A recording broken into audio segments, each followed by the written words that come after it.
सोलापूर शहरातील जिल्हा परिषद परिसरात असलेल्या आंदोलन गेट म्हणजेच पूनम गेट जवळील 14 मार्चच्या दरम्यान काही खोके महानगरपालिका पोलीस विभाग यांच्या मार्फत बुलडोजर चालवून जमीनदोस्त करण्यात आली होती। त्यावेळी याला व्यापाऱ्यांनी आमच्यावरती अचानक कारवाई झाली आहे, आम्हाला नोटीस देऊन वेळ देण्यात यावा अशी मागणी केली होती, परंतु पोलीस आणि महानगरपालिकेच्या वतीने मोठ्या प्रमाणात ही कारवाई करण्यात आली होती। मात्र आता या जिल्हा परिषद कंपाऊंड लगतच्या खोकेधारकांना सोलापूर न्यायालयाने दिलासा दिल्याची माहिती समोर आली आहे। सोलापूर शहर येथील जिल्हा परिषदेच्या पूर्वेकडील व उत्तरेकडील कंपाऊंड लगतचे गाळे सोलापूर महानगरपालिका अतिक्रमण विभाग यांनी 14 मार्च रोजी कोणतीही नोटीस न देता अर्धवट पाडापाडी केल्याचा आरोप लावण्यात आला होता। त्यामुळे नाराज खोकेधारकांनी सोलापूर कोर्टात दावा दाखल केला होता। मेहरबान दिवाणी न्यायाधीश कनिष्ठ स्तर यांचे कोर्टात हा दावा दाखल होता। त्या कामी तुर्तातुर्त ताकीद अर्ज दाखल केला होता। या दाव्यात बऱ्याच सोलापूर वासियांचे लक्ष लागून राहिले होते। वरील परिस्थितीत सोलापूर महानगरपालिकेचे अधिकारी व इतर अधिकारी पुढील आदेश होईपर्यंत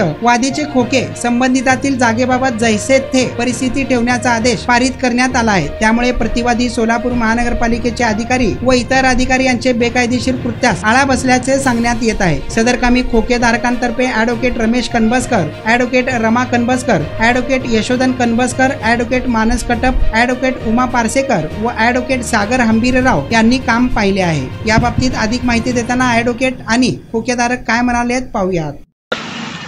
ॲडव्होकेट रमेश कनबसकर, गेल्या 38 वर्ष सोलापूर जिल्ह्यामध्ये मी दिवाणी कायद्याची व्यवसाय करतो, वकिली व्यवसाय करतो। परवा एक 8 दिवसापूर्वी हे लोक सगळे माझ्याकडे आले आणि त्यांनी मला हकीकत सांगितली की असं असं कुठली नोटीस न देता किंवा न कळवता आमच्या ते सगळे काढून टाकले। त्यांना म्हणलं मग आपल्याला ते दिवाणी कोर्टात दावा दाखल करावा लागतो। त्याप्रमाणे आम्ही दावा दाखल केला आहे। दाव्या नंबर पडला 313/2024। तो सिव्हिल 3 डिव्हिजन यांच्या कोर्टात त्या 3 तारखेला दिली। त्या दाव्याच्या कामी आपण अशीच हकीकत मांडलेली आहे की 14/3/2024 रोजी अत्यंत दहशतीखाली आणि कुठल्याही प्रकारची खोकेधारकांना संधी न देता त्यांची संगती पाडण्यात आली। आणि आता जर का ते सगळेच खोके काढून टाकली की अर्धवट पडलेली आहे किंवा काही सामान आहे तर इथं त्यांचं अस्तित्व राहणार नाही। आता हे जे खोकेधारक आहेत ते सगळेजण बेरोजगार आहेत। त्यांच्या घरात प्रत्येकाच्या घरात कमीत कमी 5-7 आहेत। पण प्रत्येक व्यवसायात कमीत कमी 15-20 लोक अवलंबून आहेत। सोलापूर हे गिरणगाव आहे। सोलापुरातल्या गिरण्या सगळ्या पूर्वीच बंद पडलेल्या आहेत। त्यामुळं बेरोजगार लोक आपली काही ना काही तर छोटे मोठे व्यवसाय करून आपला रोजगार शोधत आहेत।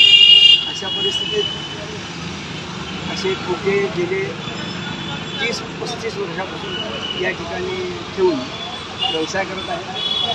महानगरपालिका यांच्याकडनं दरमहाला रक्कम वसूल करते। आता हा झोन जो आहे इथला हा स्ट्रीट वेंडर झोन म्हणून डिक्लेअर केलेला आहे। त्याच्याखाली सर्वे झालेला आहे। सर्वेमध्ये या खोकेधारकांची नावं आलेली आहेत। अशा परिस्थितीमध्ये जर अचानकपणे दहशतीखाली आणि दांडगाई करून जर का खोकी काढली तर ते प्रकारचा अन्यायच आहे। कायद्याला धरून असे वर्तन नाही, कायद्याला धरून हे वर्तन नाही। त्यामुळं आपण ताबडतोब तुमच्यातर्फे कोर्टात दावा दाखल केला। कोर्टासमोर उभारून आपण त्यांचं म्हणणं मांडलं आणि मेहरबान कोर्टाने आपलं म्हणणं मान्य केलं की यांना त्रास होणार आहे आणि जागा जर गेली तर हे सगळेजण रस्त्यावर येणार आणि म्हणून त्यांनी तुर्तास या जागेसंबंधी कुठल्याही प्रकारचा फेरबदल करू नये किंवा कुठल्याही प्रकारची कारवाई करू नये। ही जागा आहे तशी जैसे ते ठेवण्यात यावी। त्या सगळ्या पत्र्या सगळं पथवायचं काय जुनी खोके सगळं आणि ती भिंती सगळ्या सगळंच ही जागा जैसे ती ठेवण्यात यावी अशा प्रकारचा काल मेहरबान कोर्टाने दुपारी 4च्या सुमारास हुकूम केलेला आहे। आता त्या हुकमाच्या अंमलबजावणीने आज सुट्टी असल्यामुळे उद्या होऊन जाईल आणि त्यायोगे इथल्या छोट्या छोट्या व्यवसाय करणाऱ्या आपल्या सगळ्या खोकेधारकांना एक प्रकारचा न्यायालयाने दिलासा दिलेला आहे। त्याबद्दल आपण न्यायालयाचे आभार मानतो आणि इथून पुढं आपण आता हे डाव्याचं पुढचं काम आपण करावंच लागेल. ते पहिलं आपल्याला अर्धवट सोडता येणार नाही आणि त्याप्रमाणे आता आपण पुढची कारवाई करू. आणि या कामात मला ह्या माझे मित्र मानस कटप ॲडव्होकेट उमादेवी पाकसेकर, ॲडव्होकेट सागर हंबीरराव या सगळ्यांची मोलाची साथ लावली. आणि सर्व हे खोकेदारक जे होते हे तर दररोज तासाने माहिती जात होते. त्यांचा जीव टांगणी लागलेला होता की काय होणार आणि कसं होणार. पण न्यायालयाने आता ही ऑर्डर देऊन खोकेदारकांना दिला दिलेला आहे. एवढं बोलतो आणि माझे 2 शब्द संपवतो. धन्यवाद.